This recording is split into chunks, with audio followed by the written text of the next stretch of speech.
Muncie, who worked for Dana Rohrabacher, and the fact I blog on Daily Coach should show I can live by this. The second of all, we are going to assume that people are making their proposals about space from an honest perspective. As much as I want to jump towards certain people and say the only reason they're interested in this is to screw with somebody, we're not going to do that either. Those are my rules. They're honestly misinformed, that's all that matters. Yes. I can go with that one. I'll let that one go. So those are the two basic rules. So as I said, the concept here is what is liberal and progressive space policy? How do we quantify that? But more importantly, how do we do outreach to liberals, progressives, Democrats, all those kinds of people? Because to a lot of people, there's the default assumption of if a Democrat's in the White House or Democrats are in control of Congress, they're going to hurt the space program. That's the default. Right. I don't believe that's true, and I believe, and with a little bit of work I've done, I get the impression that there are kind of four reactions from the liberal activist crowd when it comes to space. Reaction: there's those of us at least myself, and I'm assuming a few of the people in here, of space is cool. I'm a liberal, and I'm doing everything I can to advance space policy. They're loud, they're obnoxious, and they cause problems. I'm very good at that. The second category are liberals who see space as part of their cultural heritage, and that is Apollo was important to them. They see ISS as a great symbol. They don't know much beyond that kind of thing. They know Neil Armstrong, they know John Glenn, they know Al Shepard, they know the space shuttle, they know ISS. That's it. Yeah. But they know Kennedy kicked it all off. And they know Kennedy, yeah. And that's the extent of it. And they feel proud of it, and they do want to support it, but they don't know anything else. That's the second category. The third category is people who just don't know anything. They're liberals, and they may or may not be activists. They don't know. They know of it, but they don't feel strongly or anything. And then the fourth group is the dirty fucking hippies. That's what this one is, or effing, I should say. Trying to keep it G-rated. So that's, and then the fourth category is people who just outright don't like space. They think it's a waste. They want it to go away. And these are the ones who prefer to feed people, yeah, as opposed to. Yeah. That's the reason. Yeah, or some variation on that. So space doesn't help you feed people. It only gives you Landsat data that shows actual average. Well, yeah, we know that, but there is a considerable chunk of progressive. Most of the people that I encounter, that's exactly their argument. The vast majority of people I encounter living in a town full of serious liberals, that's what I hear. You should look up the data for how much money is spent on feeding the hungry programs already, and how many hundreds of times NASA's budget that actually is. Because somebody one time said, if you cut everybody at NASA, stopped every program and all federal funding that went into NASA, and put it into the African AIDS program or Feed the Hungry program, you would not make a measurable difference in the hunger program, and you would have tens of thousands of highly paid engineers that are now out on the street homeless, that it's going to take you more money than that to feed and keep on welfare than what you were actually spending to have them work on high technology that enabled them to feed more people. And I've said this line a million times in the past day and a half. All the money in the world isn't going to buy food that's not grown, and NASA helps us have food. I'm curious as to what do you think the breakdown is of those four groups? Is how many? If you were to say, you have 100% of the liberal population, how many are spacers? How many are Mona Lisas? Cultural heritage. How many don't care? And how many haters? Anybody want to take a stab at what they think the breakdown is? Is this a trick question? No, I have no. I would say, first of all, it's going to be hard to separate out the Mona Lisas and the don't cares.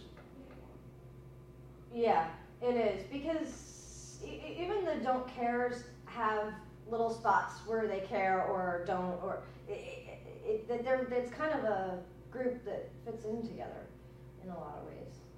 Because I've found a lot of people who have a lot of pride in what we have done, but think NASA should be entirely disbanded at the same time.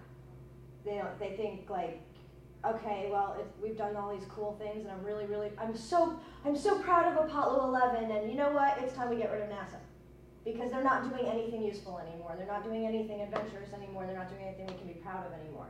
I hear that a lot from people. And so they kind of fit into Mona Lisa and haters even.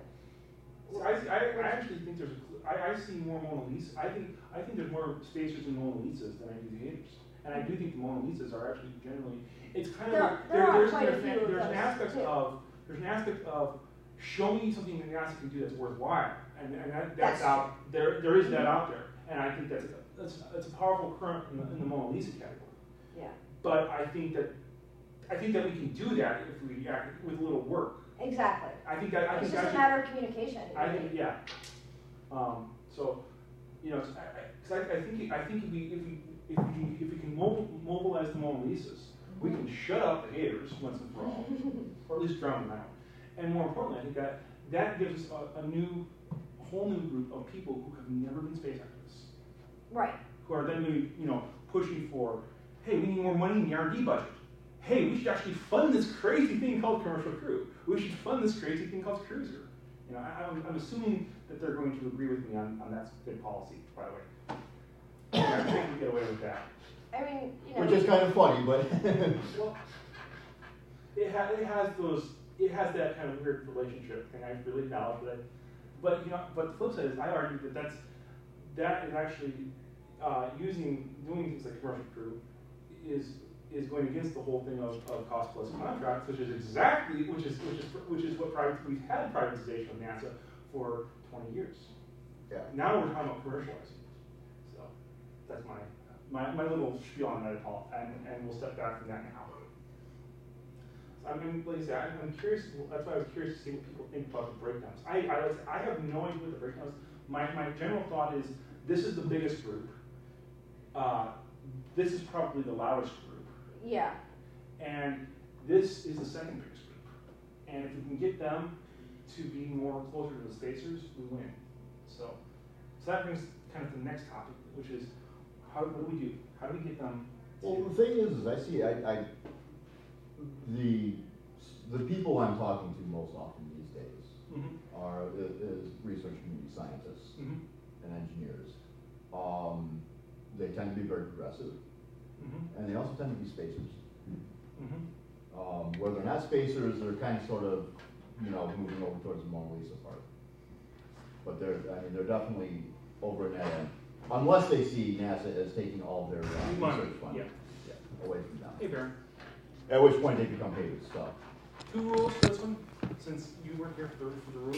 I violated the end conference thing with no rules. How about no TweetDeck notification sounds? What? I left the other room because I couldn't take it anymore. Oh, really? People can just shut that off. Yeah, well, a bunch of engineers, no offense to all the engineers, but.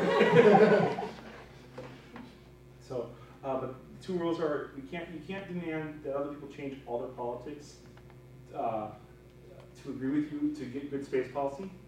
And I would plan it to both the liberals and the conservatives and the libertarians. Now that we have a libertarian here in the room, I don't know what do you mean. What do you mean now that we have a libertarian? Surely the room's full of libertarians, right? Surely. Libertarians represent. I don't know exactly where, but Little L libertarian. I'm a left-leaning libertarian. And the other thing is, we are going to assume that everybody who suggests or proposes something, and I mean that both for people in the room and for the larger room,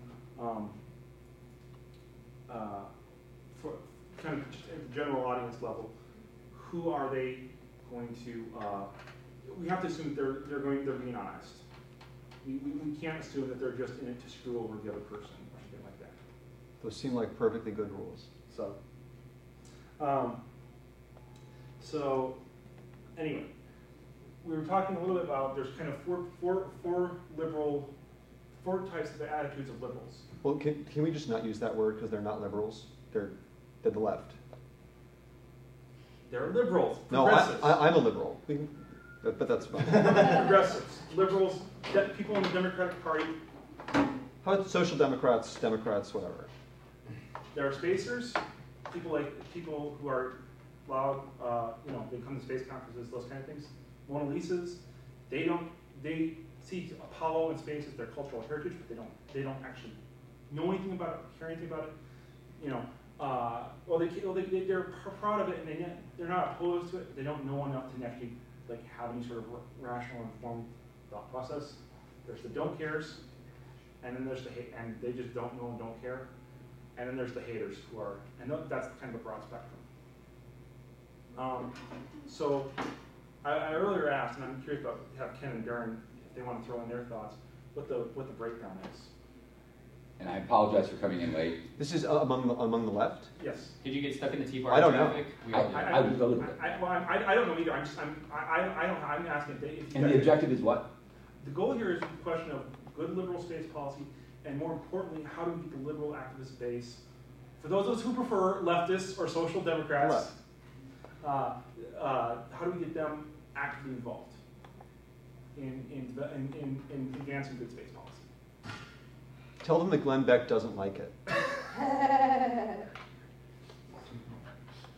So How do we get non-conservatives, with the left, involved with space policy? Particularly the activists. Well, now, can I? I'm sorry to be difficult here, but is the question getting them involved, or is it getting them involved in a good way? Because if it's getting involved in a good way, we have to ask the normative question of what, just broadly speaking, what would be a good space policy? Because there are lots of things they could do that would be really harmful, right? Because I start from the premise that most of what government does in space is bad for space.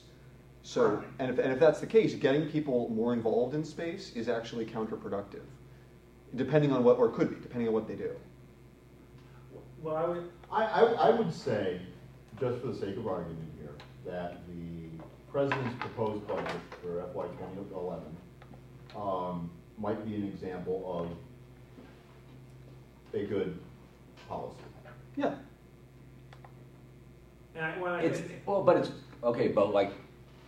It's good from a space enthusiast point of view, but it's bad from a political point of view. From a space enthusiast, yeah. From a private space point of view, it's very good. From a government space point of view, I don't know. Maybe, and I'm just pulling stuff out of my back pocket. Well, the thing is, one of the things I think makes it a fairly progressive policy is that the president actually went out and got the best people he could find from across the spectrum. Who happen to be friends of ours. Who all happen to be friends of ours in some form or another, but he went out and he actually got input from people who are experts in the field, and listened to them and said, "Oh, hey, yeah, that's what's going on. Okay, we need to, something's got to change." And he's taking a fairly less simplistic perspective of what is good space. So that's why I'm semi-shocked when you say start point government bad in space, because that's fairly one-dimensional. There are good aspects that government does in space, and there's better aspects. I think what let me think if I know what you're trying to get at, Baron, here, and you can correct me. It's the soundbite assumption of that is quick to be absorbed by various people of government space bad, and therefore that would seem to be the kind of thing of violating people on the left side of the political spectrum's point of view. Am I correcting that? Well, no. All I was saying is historically, I think it's undeniably true that government involvement in space has been generally pretty bad. So the Apollo program was bad? Yeah, I think so. Okay. I think it for space. Yeah, for space space. development. Yes. Okay. It was good for getting people interested in space, and then also making them really cynical about space. Right. They're sort of here's a candy bar. Oh, take it away. Well, but that's more an issue of false expectations on the part of the public. No, I think it's worse than that. Just to make sure everybody understands where I'm coming from. This is not just about libertarian ideology. Right. right? Not that there is any one such thing, but my basic point is that government has failed in space because what it's done is to make access to space more expensive. I mean, that at the most basic level, that's what I'm talking about. And what's wonderful about this particular administration's policy is that actually what they're doing could do something good by that metric. So look, now, but to answer your question, let me suggest that from my perspective, the issue here is exactly the same as in education, where once you can get somebody to understand that public education doesn't mean government runs the schools, and that it could mean that government funds education, and then you leave that up to the marketplace. Like once you get people to understand that those are two different things, and that you could socialize funding without socializing operations, that's the basic thing you have to get across to the left here. Because if you can do that, you could get people to understand that, sure, if you want to spend money on a civil space program, go right ahead, but that doesn't necessarily mean that government should be running the operations, and that perhaps instead, government should be buying services, which is precisely what this budget takes us a step closer to doing. So that's my answer, and I don't know how compelling that is, but... Is there another example of that we can use where the government ended up turning over control of something that they were operationally in charge of to a commercial service or commercial entities that they bought services from? Is there some... Well, yeah, I can think of several, but they're not arguments you want to use for a progressive. Well, aviation... Military operations. No, but aviation, logistics and aviation and airmail. I mean, the federal government bought, under the Kelly Airmail Act of 1925, said we're not going to run the delivery. Even though we have the post office, we're going to buy the delivery of airmail from commercial providers. And that not only gave birth to, I mean, the important point there is not that it gave birth to, the commercial delivery of airmail, because who cares? It's that it provided a market for aviation. And it kick-started the aviation industry on a commercial basis. But it also met a mission goal of the post office. Yeah, exactly, and that's what you have to meet a mission goal and so that's why the CRS contract is actually the analog, I would guess, to that, because it's meeting NASA's mission goal. Because when we were doing NASA before and we were trying to get them to buy stuff, a lot of the pushback was, but how is this helping NASA? We have to make sure that we're meeting one of our authorized mission goals, and so that's why CRS is really. But you see, it's the same thing as education, where you could say okay, we could all agree, even though I don't, but we could say we could agree that government should fund education, and we should have certain metrics, and then we could have a separate debate about how best to achieve that. And I think our goal, like by analogy, would be to say that schools will be run better if they're run on a private basis, where parents are empowered to buy education for their kids, even if they're doing it with, essentially tax dollars that are returned to them. So again, I'm just saying, if we could get people on the left to separate those two questions. See, I think you've got to care. I understand what you're saying there. I think the one thing is there are areas where the politics are well defined, and you're not going to make that kind of sell on education, fundamentally. But but the flip side of this is that the politics are not defined for space. So we are in a position, by and large, you have people out there who are making noises, but by and large, it's kind of like space is this thing, and yes, we have NASA, and that's the extent of it. So we are in a position to easily make the case by bringing up examples of like the Kelly Airmail Act, of things like the Intelsat, the breaking up the Intelsat monopoly, which is the other good example. Yeah, and that's something that's much closer. And you can point to another example, which is kind of to a certain degree the internet, whereby you had when you commercialize it, it took off. So I think you can the answer is the way we kind of deal with that is because it's undefined. We're not faced with. Yeah, and let me be clear. I'm not actually suggesting that we should try to tie this to education policy.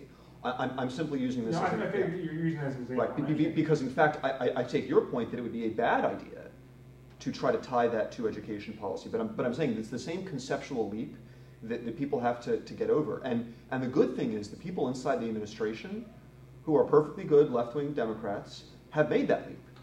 And I think they've made it because in the area of space, they've seen how spectacularly central planning has failed. Yeah, and that's why I say I think that the key thing is the lack of the lack of an existing infrastructure or lack of existing historical, cultural understanding for the left of space. They see Apollo as kind of, again, it's like the Mona Lisa. It's important to them, but they don't associate it with unions. Right, they don't right. associate it with education policy. They don't associate it with Social Security. In other words, it's not tied into their pre-existing value No, system. so we can to a certain degree. It's a matter of engage. I think it's more an issue of if we engage with them. And when I say we, I'm of the you know, again of the commercial of getting better access and those kind of things.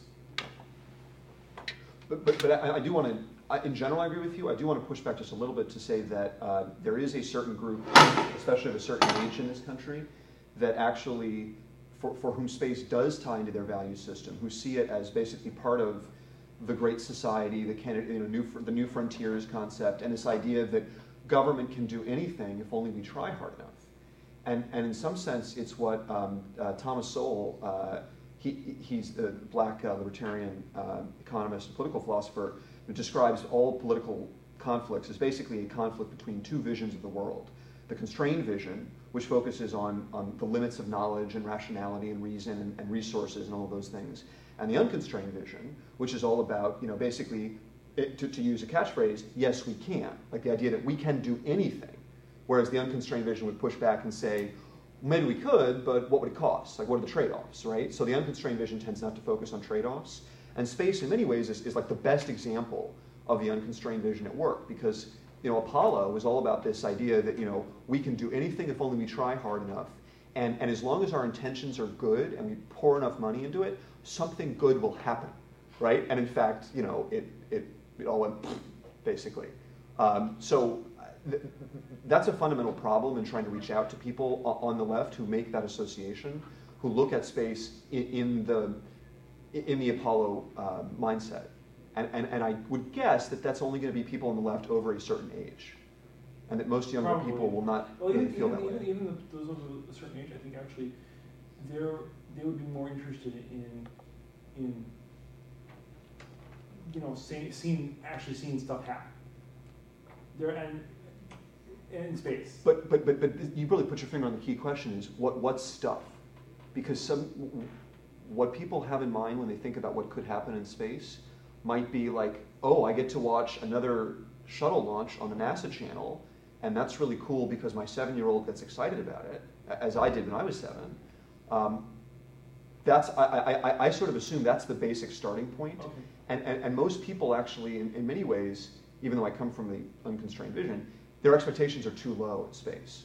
Like they've sort of seen 2001 and that sort of genre, but they think, oh, that's just science fiction, and reality is what I see on a NASA channel, and they don't have a clear vision of the process by which you could actually get from that, you know, occasional launch to something as cool as, you know, the ultimate embodiment of commercial space, which is the Pan Am flight that goes up to the space station, right?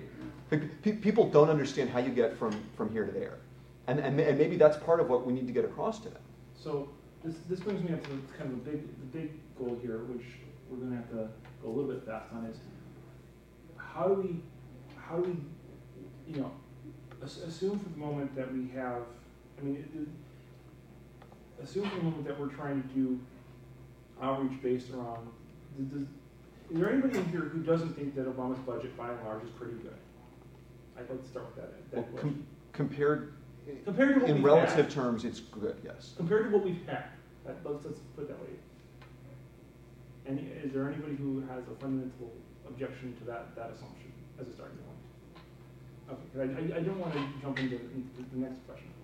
So the next question that brings us to, I'm just see if there's any comments online, and there is not. So, is what do we how do we go about building bridges, and who do we, you know, how do we go about actually engaging the left better? Because I that's the other part of this. I don't think there's been a real effort made. I'm still struggling a little bit, and I sigh heavily just because, I mean, space, let's face it, is a third or fourth tier issue. Oh yeah. I asked Lori Garver, would you pick your presidential candidate based solely on their space policy? And she said no. And so I'm sorry, it's not a super relevant issue. It's relevant to us space nuts, But no. So how do you make a mountain out of a molehill? And who cares whether it's left or right? How do you make a mountain out of a molehill? I would argue that part of it is you need to make it a partisan issue. You need to make space a partisan issue. Within NASA, it already is. No, it's not. It's well, not. Well, it's a partisan issue, but the parties aren't Democrat and Republican. It's not partisan. Yeah, right. It's partisan. It's a schizophrenic very NASA. Partisan. It's very definitely. Yeah. And that's schizophrenia. I mean, the one is if you've either got the political space program or the private space program, and they're beating each other up right now. Well, basically, it's not even that. It's actually, are you a spaceflight center or are you a research center? Ah.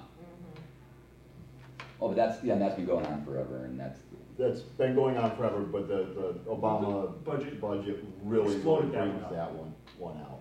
It really. So that's another division that's there, because I was focusing on the private versus government, but that's one that's real. So the thing is, you need to be inclusive. If you want to talk about left wing, you need to be inclusive, not divisive and exclusive. Well, but Aaron clearly he's building up to some sort of thesis here. So I'm okay. So I shouldn't. Yeah, I don't want to do that. My supposition is that what we need to get in a situation where we have Glenn Beck arguing with Keith Olbermann about what good space policy is. And how do you think getting it absolutely wrong? And how do you think that argument is going to go? But there are people that follow Glenn Beck, and do we want them to be following the wrong space policy? Well, hold on. It's really a partisan issue, and there are two sides to it. One side is going to lose, and what if you're on that side? You're going to be pissed about space policy. The flip side is we have a situation where space is bipartisan in the political sense of the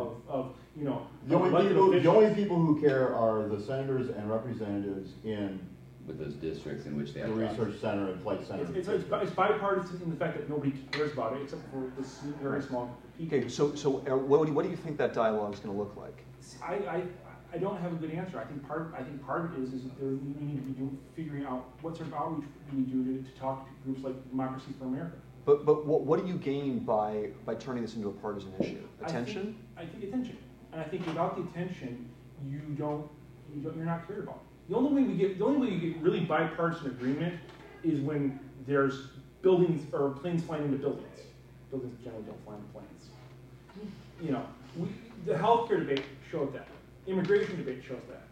That's where we're having actual. Now we can counterpoint the very. We can discuss whether we like the things or not.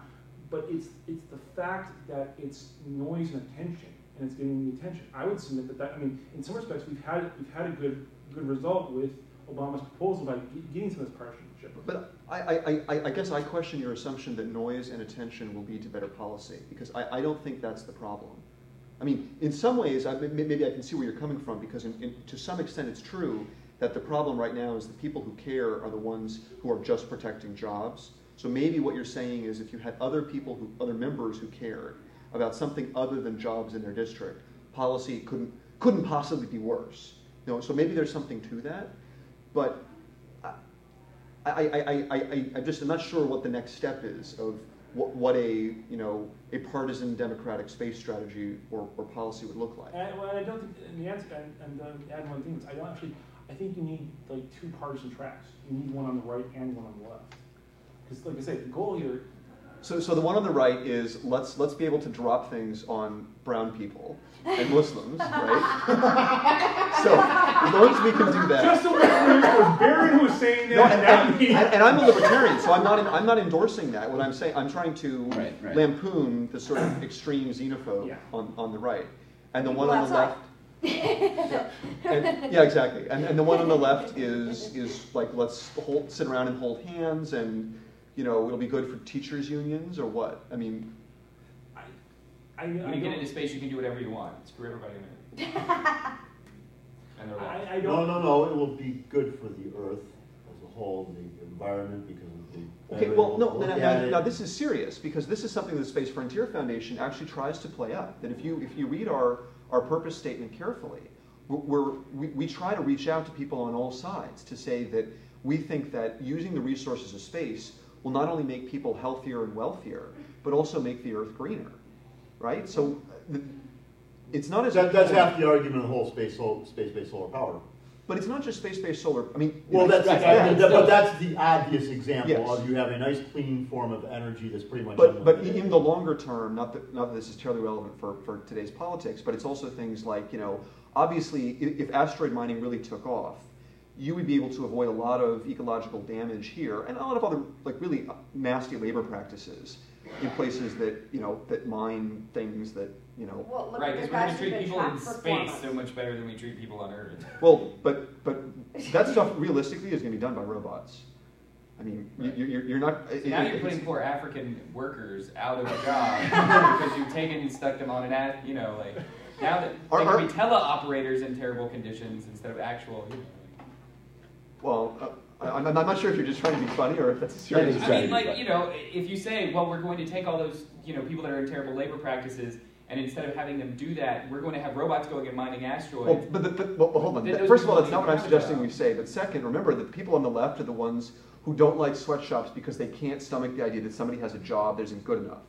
So I don't think they're likely to push back on that point. Okay. Okay. I'm just making a broader point. The job isn't good enough. That's the thing that makes it up. I mean, it's the fact that it's an unfair labor practice. It lowers economic barriers.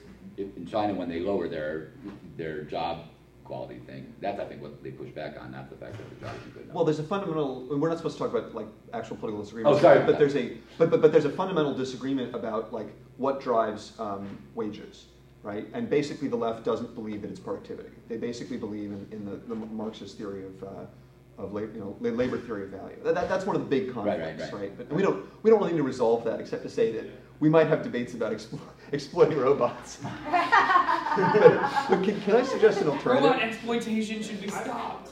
I'm looking at this from the standpoint of, you know, how do we get the democracy through America? How do we get MoveOn.org to get involved? So please offer. Okay, well, let me give you an alternative vision, which is I spend most of my time on internet policy.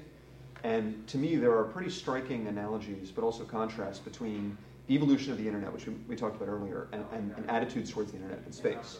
And in a nutshell, to make this really simple, so in the late 90s, there was this broad internet exceptionalist consensus, right? And some people thought it was cyber-libertarian, but there were cyber-libertarians involved, but it wasn't explicitly libertarian. It was people who were very much not libertarians in the rest of their lives, although maybe they were in some areas, and they probably liked to smoke pot, and you know they were sort of maybe personal libertarians, but they were internet exceptionalists in the sense that they thought the internet was different, and that government economic regulation and taxation and all those things would not work online and would retard development and just shouldn't be tried, right? And that consensus is broken down in many ways, and like the fight about net neutrality is kind of, you now have people who were originally on the same side, now on opposite sides because they have different visions of what freedom is.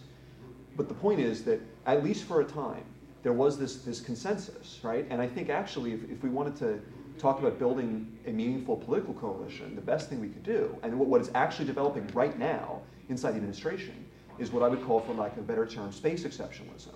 Because that's what people like Lori Garver are, right? They're people who generally believe that government works pretty well, that regulation works pretty well, but in space, you know, government needs to be a good customer and to kind of stay out of things and not get involved. And that's a lot like what we had on the internet. And so that's the opposite of what, in some ways, of what you're suggesting. So rather than partisanizing something, you basically, you departisanize it in the sense that you can get libertarians such as myself and Lori Garver and people like that to hold hands and agree that whatever we think about the rest of the world, that space is different, and we see that the government planning has failed, and that if government's going to do anything, it should first and foremost be a good customer. The problem I have with that, I think it's good in some respects. The problem I have, Darren, is that I don't believe that there's enough people who care to make that happen. We need a larger. We fundamentally need a larger number of people who right now don't care to buy into that. And the easy way to get them to buy into that is on the partisan divide. Well, I think part of it is, I mean, there's the real long-term answer, which is, you know, what I'm building a business around, which is, you know, getting the average person to have more access to and contact with actual space. above and beyond the, tell your children that if they're really good students for the next 20 years, they might possibly have a really slim chance of becoming an astronaut. Woo! Or a robotic teleoperator in a sweatshop. Well, no, I think actually that, it's the right now we have a situation where, becoming an astronaut is more difficult than joining pro sports. Well, and so for most people, it's, very quickly, you see the rockets and you're excited and happy and all that, and you get a little bit older and you've already seen a launch, and who cares about it anymore? So what I hear you saying is the answer actually is cultural change through inspiration accomplished by new space companies. Long term, it has to be. Long term, yeah. But if the So how do we build on that to get the short term? Well, and the short term is what matters, because if you've got the success in the emerging commercial space sector, then the political support for it doesn't matter. You're going to have a thriving commercial sector, which the government policy then you're going to be concerned about is how much they tax that sector and all that sort. It's going to be thriving. It's going to then it's going to be regulatory. Yeah, then taxation. And at that point, people will buy into it because I get to go and blah blah blah. Well, I get to go, or I have my paycheck comes from there, Right. and I'm in Podunk, So how do we get to that point from here? Yeah. I'm in California, and guess where my paycheck But that's a pro-commercial space. Idaho, track. like that, So cultural change is the foundation's mission, right? That's what we're all about. And people often assume when you talk about cultural change that it's a very long-term thing. And this is a lot like if you think about the debate between immediatists and gradualists in civil rights, right? So basically people like Booker T. Washington were gradualists, and they said basically we have to first raise slaves up from poverty and empower them through teaching them basic skills and training and that sort of thing.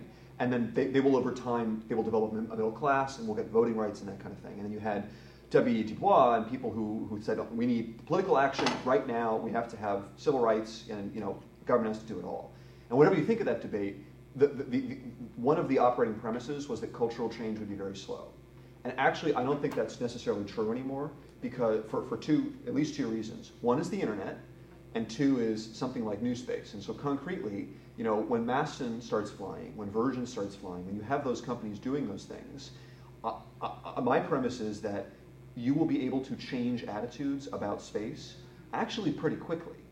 And that in turn will feed back into politics, and that I'm sort of assuming that you're saying, Aaron, is that it's going to take a long time to change the political calculus. When you say long time, I'm defining long time as 10 years. 5 to 10 years is what I'm looking at. That's my viewpoint. My viewpoint is, and Dave, you can correct me. Well, I came into this, and after the basic discussion of how do we we'll basically shift everybody over to the left on that chart up there. Is that we're talking on the left side. we're talking about a political long time, not a cultural long time. Where a political long time means the next presidential election. Okay, so let me be more specific and clear in what I'm saying. My thesis is that when these operators start flying, when you have Bigelow stations operational, that cultural change will occur quite quickly, and that will feed back into politics. But that may be that's going to be like 2015 and 2016 and later. So that may be a long time. What you're thinking? That's how I see it. Is I might extend it to 2017. Just I don't know what the year is, yeah. But it's within the next 5 to 10 years. Yes. Is the way I look at it. That's when we get the self-sustaining cycle. How do we ensure that there's not something that's going to step in and kill it before the self-sustaining cycle starts happening? How do we get to the next hump whereby we keep the political action heading in the right direction? I mean, as much as I despise it, the Senate authorization that recently passed is actually a good step. It's not the president's vision of space, but it was a step in that direction. How do we keep it going in that direction? How do we keep it from, in the next presidential election, going way off the map the other direction? So let's assume for just a moment that we're all in agreement, maybe we're not, that what I said is true, that when companies start doing really cool stuff in space, that the average American's I will grant that, but I think that's long. That's too long to talk about political cycles. But hear me out for just a moment, because I'm going somewhere with that about it right now. So let's assume that that's true, and let's also assume that will make a difference fairly quickly in the political process. And let's assume that's going to be, so let's just say 2016, okay? So then the question is, so what really is inspirational and exciting and will accomplish that? Because if suborbital alone can do that, then in some ways it doesn't really very much matter what happens with the sort of COTS successors and CRS and so on. But if it's the case that only orbital really gets people going, and that you only really make headlines if you have, operational space station, people going up there, staying, then it really matters what happens with the CRS. And I don't know what the answer to that is. So I think the answer is actually pretty clear. It's for a segment of the population, the suborbital is going to be enough to move them in the right direction. Orbital will move more people further. And, actually getting, the modern day equivalent of Pan Am, going to a space station and taking people, that moves even more people. Let me put the question, I'm being too broad here. Let me put the question more specifically. To the extent that we think that government being a good customer is important for developing an orbital, commercial transportation system. So to the extent that that's what matters in building that chain forward to getting Pan Am up there, how important is it that we inspire people through orbital activity? Because if in fact you need to have that happening now to build support for that in the future, then it's really important what happens with the president's budget now. And maybe that's right. But if it's the case that well, here's how I see it. Either we get something that actually goes towards the president's vision in his budget request, or NASA's going to be irrelevant in a number of years, and the commercial companies are going to take 2-3 times as long to develop the capabilities. Much is right. So then your answer is that it's really important now. So, it's really important now to get, there's a certain amount of political momentum. It's not going nearly as well as many of us had hoped, but there is a certain amount of political momentum towards the commercial activities, COTS and Cruiser and that, and towards getting NASA to do more of the public goods work as opposed to providing all their own stuff. And so we want to actually build that momentum even more, so we actually get in the next budget cycle what the president's asking for. So you agree with Aaron that it's really important that something happens now? We need. But that doesn't necessarily mean you agree that we need to partisanize politics, space politics now. Right. So isn't that the debate then? I don't think we should partisanize it. Yeah, I'm not getting to the original thesis. But getting to the original thesis. Well, because there are two questions. One is, should we partisanize it? The other is, could we? Would it work? And then maybe the third is like what?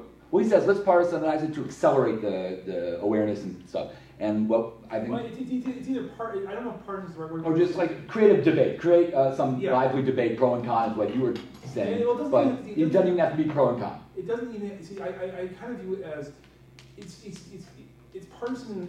It's the goal isn't to have Rand and me arguing about this. Oh God, yeah, let's not. The goal is not to get Rand Simberg and me arguing. Right. Despite the fact we're both from Michigan, it's just not pretty. The goal is to get. Both from Michigan, it's not pretty.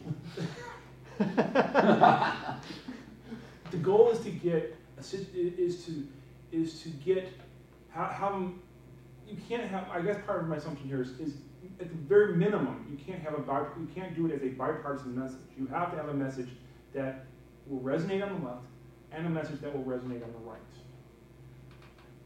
You have to play to where people already are. Yes. Well, but I'll tell you what that debate's going to look like. On the left, it's going to be global warming, environmental monitoring, climate change, like that kind of stuff. And on the right, it's going to be some sort of national security, like, we got to be able to deliver troops on the ground. Actually, I think you can look at it as, national security. The progressive side, national security is about reaching out to the other countries and working with them and doing that kind of stuff, ISS. Whereas on the right, it's, let's get those anti-satellites satellites up there, and let's get the. I think part of those important defense assets up there. Yeah. Part of it is that you don't have to. Again, I go back, and this is more true on the left than it is on the right. Because on the right, there's a lot more. There has been more development done. So there is more of a cultural awareness of it, if you will. On the right. Yes, on the right hand side. On the right, but on the left, there isn't that kind of cultural development thought of identifying it as an issue. And why do you think that is on the right? Apollo Apollo was a very right-wing, anti-communist. We're going to do a military program NASA without using the Department of Defense. NASA was seen as effectively an extension of the military, and it's just that simple. And that's actually a problem that it has within the liberal sphere and the left sphere, is a lot of them see it that way. Yeah. But they'll demonize, they'll militarize any type of science. Yeah. Anything science and technology. Yeah, because they assume that we're going to use it to blow everyone else up. And the satellite commercials that the Air Force doesn't help. And I don't know. Those don't help. And I don't know what left and right means after February 2nd of this year. All of a sudden, left and right doesn't mean anything in terms of space policies. So, anyways, right? Traditionally, but I was going to say, in terms of like the whatever, But February 2nd being the date of the budget being released and stuff, the fight that came out in the. Okay. But you were going to say. But what I was going to say was, assuming that the commercial, eminence, of space, takes root and moves forward. What NASA's doing now, what the government's doing now, can accelerate or retard that kind of progress. That's one line of thinking, and I think it doesn't matter that going to orbit will bring more people. It's like, sure it will, but there's a lot of good things that NASA or the government providing stimulus to accelerate it, and there's a lot of bad things about the government providing stimulus to the. I guess let me explain one of my assumptions here. I think part of the mistake, one of the biggest mistake that's been made about space in general, is the idea that we have to do something right now and it has to happen fast. Because that's what happened with Apollo, and Apollo was a dead end. So I'm in general, I tend to fall more on the gradualist side of things, and to believe that meaningful development in space is by necessity going to be a process, and it's going to unfold slowly. And that doesn't mean that I'm not in favor of speeding it up if we can do that. But I think that you will be disappointed if you design policy in order to make something awesome happen in 10 years. Right. What you're going to get is another white elephant failure, because the answer is always going to be some sort of government program. Right. And so that's why in general I'm more open to the idea that cultural change is more worth putting our eggs in that basket, but not just cultural change, also companies like Maston. But I don't know. I mean, it is part of the cultural change, and yes, it's all wonderful. And we're going to survive and thrive no matter how it goes. But part of what I'm looking at is how much. So being, I guess, libertarian, I look at it as what public goods can NASA provide. As long as NASA's providing public goods, then the downsides of the government spending can be made up for. They can minimize their damage, right? And so, it's the trade-off. You have the proper amount of public goods, or possibly a little bit more, than what is efficient, economically efficient, versus the inefficiencies of bureaucracy. Right. And what do you think those public goods are that NASA should be providing now? Basic research science. Basically, in terms of actual policy, it would be get out of low Earth orbit, where we know how to make we know how to do all that as private goods. And we've got several companies, mine, SpaceX, ULA, are all saying those are private goods now. We can go do that. And be profitable and provide the right amount. Go build the NTR propulsion. NASA needs to be working on advanced propulsion concepts and outside of low Earth orbit. It's all about what you can make money with and what needs to have money sort of poured into it. Like pure research needs to have what is the business plan support without looking at making money. Where's the government trying part of the business plan takes 20 years before you can make it profit. Well, but also when you look at different industries and how the level of capability has increased over time, you're looking at decades, and this is where I'm totally, I agree with 99% of what Karen says anyway. But like, this is where I'm totally... Except for the part about bombing brown people, right? Which is, again, not my view. I agree with you.